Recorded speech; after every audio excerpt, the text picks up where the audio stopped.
विक्रांत ज्या मुलीवर प्रेम करायचा त्याच मुलीसोबत त्याचं लग्न झालं होतं. या लग्नाला सर्वांची पसंती होती.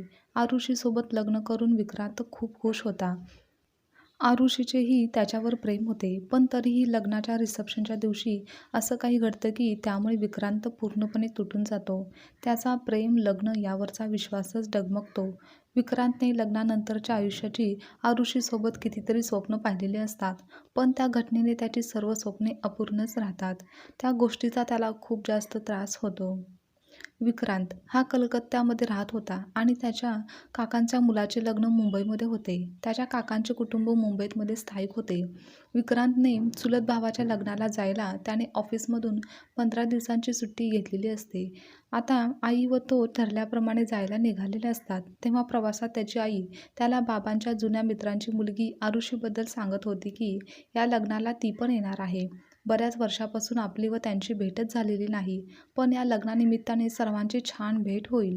विक्रांत व आरुषी हे लहानपणी एकाच शहरात एकाच सोसायटीमध्ये राहायचे, पण काही वर्षानंतर विक्रांतच्या वडिलांची बदली कलकत्त्याला झाली होती. लहानपणी ते एकत्र खेळायचे, दोघेही एकमेकांना चांगले ओळखायचे, पण सध्या खूप वर्षांनी त्यांनी एकमेकांना पाहिलेलं नव्हतं.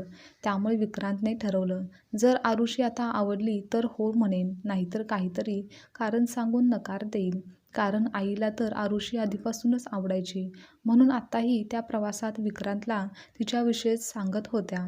विक्रांतला आत्तापर्यंत कधीही कोणतीही मुलगी लग्नासाठी म्हणून आवडलेली नव्हती, पण मनात विश्वास होता की आईने माझ्यासाठी चांगलीच मुलगी निवडली असेल. विक्रांत सगळ्या प्रवासात फक्त हेच विचार करत होता. मग काही वेळातच ते काकांच्या घरात पोचले. तेथे नातेवाईक, भाऊ बहीण, काका काकी सर्वजण आले होते. खूप वर्षांनी त्यांची भेट झाली होती. त्यांच्यासोबत सगळ्यांनी खूप धमाल केली, खूप मजा केली आणि नंतर एक दिवस विक्रांत व आरुषीची भेट झाली. जेव्हा विक्रांतने तिला पहिल्यांदाच पाहिलं तेव्हा तो पाहतच राहिला, कारण ती आता खूप जास्त सुंदर दिसत होती. पण त्याच्या जास्त काही त्यांच्या गप्पा झाल्या नाहीत. दोघेही खूप वर्षांनी एकमेकांसमोर आले होते, त्यामुळे फार काही बोलण्याचे धाडस केले नाही. असेच एक दिवस विक्रांत शर्ट हातात घेऊन आईला शोधत होता, कारण शर्टचं बटन तुटलं होतं. इतक्यात समोरून आरुषी येत होती आणि तिने त्याला विचारलं, तुला काकींकडे काही काम आहे का? हो, माझ्या शर्टचं बटन तुटलं आहे, म्हणून आईला लावायला सांगायचं होतं. अरे पण काकी खाली काम करत आहेत, तर तू मला दे ना, मी लावते. तेव्हा विक्रांत बोलला की नाही नाही, जेव्हा आई येईल तेव्हा तीच लावेल, उगाच तुला कशाला त्रास. अरे 2 मिनिटाचं काम आहे, मी लावते. तेव्हा विक्रांतने संकोच मनाने तिला शर्ट दिला आणि ती बटन लावून तेथून निघून गेली. तेव्हा विक्रांतला आरुषीचे वागणे, बोलणे आवडले. आरुषी व विक्रांतचे कुटुंब एकमेकांना आधीपासूनच छान ओळखायचे. आरुषी विक्रांतच्या आईला कामात छान मदत करायची. त्या दोघींचं एकमेकींसोबत छान जमायचं. आता विक्रांतला पण आरुषी खूप चांगली वाटू लागली होती आणि ती इतर लोकांशी फार फॉर्मल वागायची, पण आईशी खूप माया ठेवायची, आपुलकीने वागायची. एक दिवस आईने आणि विक्रांत एका खोलीत बसून गप्पा मारत असताना आरुषी आली. तेव्हा आईच्या तोंडून बाहेर पडलं, हे बघ माझी सून आली. हे ऐकून ती थोडीशी हसली आणि लाजतच तेथून निघून गेली. पण तिच्या या वागण्याने विक्रांतचे मन जिंकले होते. आरुषी विक्रांतला जेव्हा पाहायची, बोलायची, तेव्हा तिला आनंद वाटायचा. दुसऱ्या दिवशी विक्रांतच्या काकांच्या मुलाचे लग्न छान पार पाडले. सर्वांनीच ते लग्न खूप एन्जॉय केले आणि लग्न झाल्यावर एक दिवस विक्रांतच्या आईने आरुषीच्या वडिलांकडे विक्रांतसाठी हात मागितला आणि तेव्हा त्यांनीही देखील याबद्दल काहीच हरकत दाखवली नाही. विक्रांतचे वडील काहीच वर्षापूर्वी देवाघरी गेले होते, त्यामुळे तो, त्याची बहीण आणि आई असं त्यांचं कुटुंब होतं. त्यानंतर सर्वांचा होकार आल्यावर विक्रांतच्या आईने तेथेच जास्त वेळ न घालवता एक छोटासा हॉल बुक केला आणि विक्रांत व आरुषीचा साखरपुडा तिकडेच झाला. तेव्हा काही नातेवाईक व शेजारी बोलू लागले की इतक्या सहजपणे आरुषीने व त्यांच्या कुटुंबाने विक्रांतला कसा काय होकार दिला. पण दोन्ही कुटुंब या नात्याने खूप आनंदात होते. साखरपुडा झाल्यानंतर विक्रांत, आरुषी फिरायला गेले होते. ते आता दोघेही एकमेकांना अजून चांगल्या प्रकारे समजू लागले होते आणि त्यांचं एकमेकांवर प्रेमही वाढू लागलं होतं. ते दोघेही खूप आनंदी होते. हळूहळू नातेवाईक पाहुणे आपापल्या घरी गेले आणि विक्रांत आणि त्याची बहीण व आई पुन्हा कलकत्त्याला गेले होते, कारण विक्रांतची सुट्टी देखील संपली होती. आता विक्रांत आणि आरुषी रोज फोनवर बोलायचे. त्यांच्या ऑफिसमधल्या मित्रांना देखील आता कळलं होतं की विक्रांतचा साखरपुडा झाला आहे. असेच 7-8 महिने निघून गेले आणि आता विक्रांतच्या आईने आरुषीच्या कुटुंबियांशी बोलली. त्यांनी 1 महिन्याचा वेळ मागितला होता. तर इकडे आई मात्र जोरात लग्नाच्या तयारीला लागली होती. विक्रांत व त्याची बहीण पण आईच्या कामात मदत करायचे. सगळीकडे आनंदाचं वातावरण होतं. आई देखील खूप आनंदित होती. तर तिकडे आरुषीचे घरचे देखील खूप आनंदात होते. एक दिवस लग्नाची बोलणी करण्यासाठी आरुषीचे वडील कलकत्त्याला आले. तेव्हा ते विक्रांतला बोलू लागले की बेटा, आम्ही तुला आमची लाडाची लेक देत आहोत. खूप प्रेमाने आम्ही तिला मोठं केलं आहे, म्हणून तू कधीही तिचं मन दुखवू नकोस. तेव्हा विक्रांत बोलला, तुम्ही काळजी करू नका. लग्नानंतर मी तिची पूर्ण काळजी घेईन. तुम्हाला कधीही कोणतीही तक्रार करण्यास काहीच कारण मिळणार नाही. त्यानंतर पुढच्याच महिन्यात त्या दोघांच्या लग्नाची तारीख ठरली. सगळे फंक्शन्स मुंबईमध्येच होणार होते. हळदी, संगीत, मेहंदी. विक्रांतचे बरेच मित्र देखील, नातेवाईक देखील लग्नात सहभागी होण्यासाठी आले होते. आरुषीसोबत लग्न होणार यामुळे तो खूप आनंदात होता. अखेर लग्नाचा दिवस आला आणि त्यांचे लग्न छान थाटामाटात पार पडले आणि दोघांच्याही जीवनात नवा अध्याय सुरू होणार होता. लग्नानंतर सर्वजण कलकत्त्याला पोहोचले. सगळे विधी पूर्ण झाल्यानंतर संध्याकाळी रिसेप्शन आयोजित केलं होतं. विक्रांत तयार झाला होता, पण आरुषी अजूनपर्यंत पार्लरमधून परतलेली नव्हती. पाहता पाहता 2-3 तासपेक्षा जास्त वेळ गेला होता. पण विक्रांत बिनधास्त होता, कारण त्याला माहीत होतं की मुली तयार होण्यासाठी वेळ घेतात. पण 3-4 तास गेल्यावर विक्रांतची आई आणि आरुषीच्या आईच्या चेहऱ्यावर काळजी दिसू लागली आणि 4 तासापेक्षा जास्त वेळ गेल्यावर त्यांचे मन देखील घाबरायला लागले आणि थोड्या वेळानंतर असं काही समजलं की सर्वांनाच धक्का बसला होता, कारण असं समजलं होतं की आरुषी पार्लरमधून पळून गेली होती. हे ऐकून तर सर्वजण आश्चर्यचकित झाले. सगळेच विचारत होते, अरे मुलामध्ये काय दोष आहे? पण मुलगा तर ठीकठाक आहे, मग बायको का पळाली? आणि काही लोक तर आरुषीला चरित्रहीन म्हणत होते. हे सर्व बोलणं ऐकून विक्रांतच्या कानावर पडताना त्याला खूप वाईट वाटत होतं. तो पूर्णपणे तुटून गेला होता. त्याच्या डोळ्यातून अश्रू वाहू लागले. आई त्याला समजावून सांगत होती. तेव्हा विक्रांत रडत रडत आईला म्हणाला, आई, आरुषी असं काही करणार नाही. ती माझ्यावर खूप प्रेम करते आणि माझा तिच्यावर खूप विश्वास आहे. इतक्यात आरुषीचे वडील विक्रांतकडे आले आणि म्हणाले, हात जोडून म्हणाले की बेटा, शक्य असल्यास आम्हाला माफ करशील का? मी कधीही स्वप्नात देखील विचार केला नव्हता की माझी मुलगी असं काहीतरी करेल. सगळे लोक विक्रांतला दिलासा देत होते. तेव्हा विक्रांतने इकडे तिकडे आसपास सर्वत्र आरुषीला शोधलं, पण ती त्याला कुठेही सापडली नाही. सगळेच आश्चर्यचकित होते की ती गेली तर कुठे गेली? आणि त्यानंतर कितीतरी महिन्यांपर्यंत विक्रांत आरुषीला शोधतच राहिला होता, पण ती कुठेही सापडली नव्हती. त्यानंतर मात्र मग आईने विक्रांतचे दुसरे लग्न करण्याचा विचार केला. तेव्हा खूप अवघडपणे व सर्वांनी खूप समजावून सांगितल्यावर तो दुसऱ्या लग्नासाठी तयार झाला होता व त्याने सर्व आईवर सोपवले होते. विक्रांतने होणाऱ्या दुसऱ्या बायकोला पाहिले देखील नव्हते. अखेर त्यांचे दुसरे लग्न झाले. लग्नाच्या 2 दिवसानंतर सगळे पूजाविधी संपले. त्या रात्री विक्रांत टेरेसवर गेला होता. त्याच्या डोळ्यातून अश्रूच्या धारा वाहत होत्या. त्याला वर जाताना पाहून आई त्याच्या मागे मागे गेली. आईने त्याच्या डोक्यावर हात ठेवला आणि म्हणाली, मला माहिती आहे तू खूप त्रासात आहेस, तुझं मन तुटले, पण आता माझं ऐकशील का बेटा? जे झालं ते बदलू शकत नाही आणि जी गेली आहे तिच्यासाठी तू त्या मुलीला शिक्षा का देतोयस, जिने तुझ्याशी लग्न केले आणि आयुष्यभर सोबत राहण्याचं वचन दिलं आहे? म्हणूनच आता जास्त विचार करू नकोस आणि आता तुझ्या खोलीत जा. तेव्हा विक्रांतला पण तसंच वाटलं की आई बरोबर होती. एक फसवणूक करणाऱ्या माणसासाठी चांगल्या माणसाचं मन दुखवणं बरोबर नाही आणि तिचा तर यात काय दोष आहे, असा विचार करून विक्रांत खाली रूममध्ये गेला. तेव्हा त्याची बायको रूममध्ये बसली होती.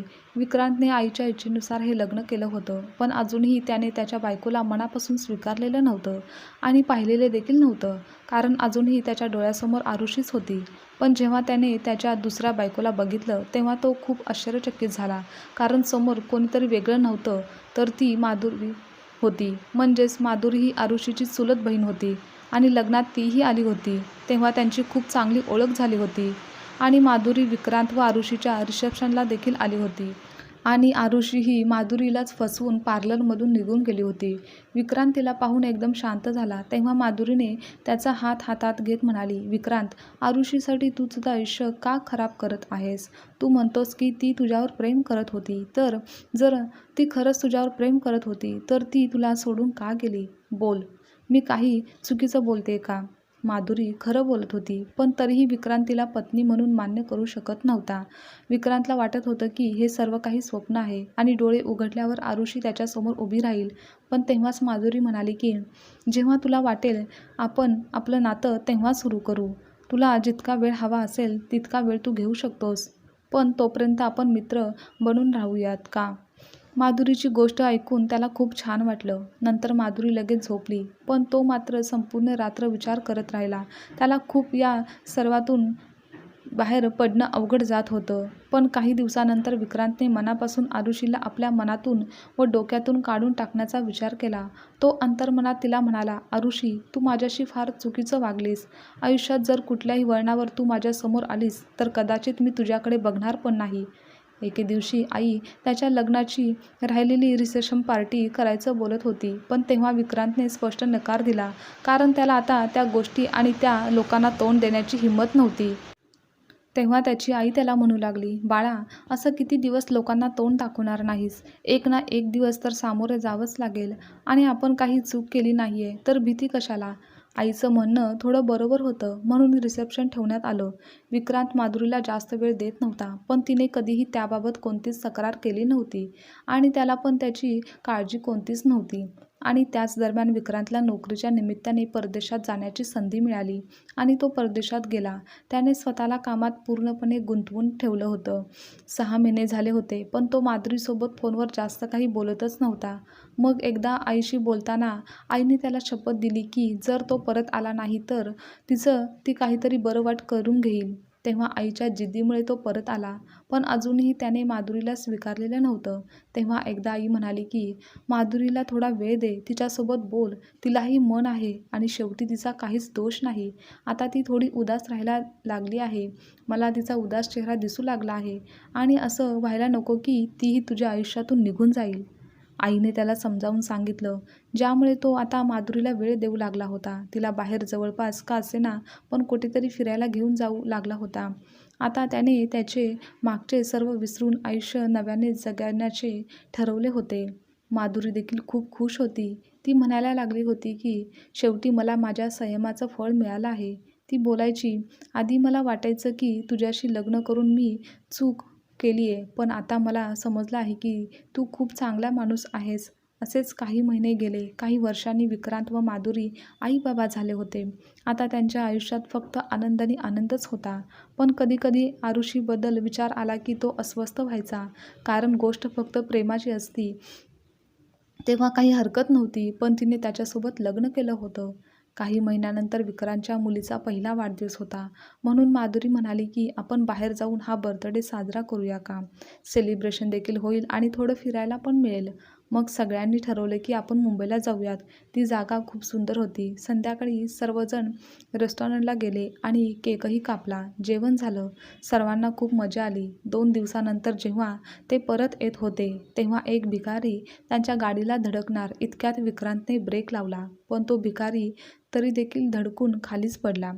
म्हणून विक्रांतने लगेच गाडीतून बाहेर पडला आणि माधुरी पण बाहेर आली. त्या दोघांनी मिळून त्याला आधार दिला आणि उभं केलं. पण नंतर समोरचं दृश्य पाहून आणि दोघेही थक्क झाले, कारण ते दुसरं कोणीही नव्हतं तर ती आरुषी होती. त्यांनी एकमेकांना पाहिलं आणि कोणाला काही कळण्याच्या आतच आरुषीने पुढे येऊन माधुरीला जोरदार थप्पड मारली. त्यामुळे माधुरी खूपच घाबरलेली दिसत होती. पण हे सर्व काही विक्रांतला सहन झालं नाही. म्हणून त्याने आरुषीचा हात पकडला आणि झटकून म्हणाला, तुझी कशी हिंमत झाली माझ्या पत्नीवर हात उचलायची? ताबडतोब इथून निघून जा, नाहीतर मी तुला पोलिसांकडे देईन. तेव्हा आरुषी म्हणाली, पोलिसांकडे तर तुझ्या बायकोला जायचं आहे, जिने माझं आयुष्यच उद्ध्वस्त केलं. तू बरी आहेस ना? तू हे काय बोलतेस? आणि माधुरीने नाही तर तूच माझं आयुष्य बिघडवलं आहेस. आणि खरं तर तिने मला आधार दिला. तू तर रिसेप्शनवरून पळून गेलीस. आणि आता हे सगळं असं काही बोलून तुला स्वतःला खरं सिद्ध करायचं आहे. तेव्हा हे बोलणं ऐकून माधुरी घाबरली होती आणि विक्रांतला तेथून निघायला सांगत होती. तेव्हा आरुषी म्हणाली, माधुरी, तू केलेल्या गोष्टीची शिक्षा कदाचित तुला मिळणार नाही, पण तुझ्या मुलीला नक्की मिळेल. ही माझी शपथ आहे. हे ऐकून विक्रांत चिडला आणि म्हणाला, तू तुझ्या घाणेरड्या तोंडातून माझ्या मुलीचं नाव कधीच घेऊ नकोस. तेव्हा आरुषी विक्रांतचा हात धरून रडू लागली आणि म्हणाली, विक्रांत, माझ्यावर विश्वास ठेव. मी तुला कधीही फसवलं नाही. ज्या दिवशी आपली रिसेप्शन पार्टी होती त्या दिवशी पार्लरमध्ये माझ्याबरोबर हीच होती. जेव्हा माझं मेकअप झालं तेव्हा ती म्हणू लागली की मला खूप भूक लागली आहे, मी काहीतरी बाहेरून खाऊन येते. आणि ती तेथून निघून गेल्यावर 2 अनोळख्या स्त्रिया आल्या आणि काही मला समजण्याच्या आतच दुसऱ्यांनी माझ्या तोंडावर रुमाल ठेवला आणि माहिती नाही त्या रुमालात काय होतं, पण मी बेशुद्ध झाले आणि थोड्या वेळाने जेव्हा माझे डोळे उघडले तेव्हा मी एका खोलीत बंद होते. मी मदतीसाठी जोरात ओरडले, पण कोणी आलं नाही. काही वेळानंतर एक स्त्री मला जेवण देण्यासाठी आली. जेव्हा मी तिला विचारलं तेव्हा ती सांगू लागली की हे सगळं आम्ही माधुरी मॅडमच्या सांगण्यावरून केलं आहे आणि त्यासाठी आम्हाला पैसे देखील मिळणार आहेत. पण का केलं तिने हे सगळं? मी तिचं काय बिघडवलं होतं? मी तिचं काय वाईट केलं होतं? ती स्त्री म्हणाली की तुझं ज्याच्याशी लग्न झालं आहे, माधुरी मॅडम त्याच्यावर प्रेम करते आणि त्यांना मिळवण्यासाठी हे सर्व काही तिने केलं आहे. बरं, तू जास्त विचार करू नकोस, थोडा वेळ फक्त. मग आम्ही तुला दुसऱ्या पार्टीकडे देणार आहोत. तेव्हा मी तिच्यासमोर हात जोडले. तेथून सुटका करून घेण्यासाठी मी तिचे पाय पकडले, पण काहीही फायदा झाला नाही.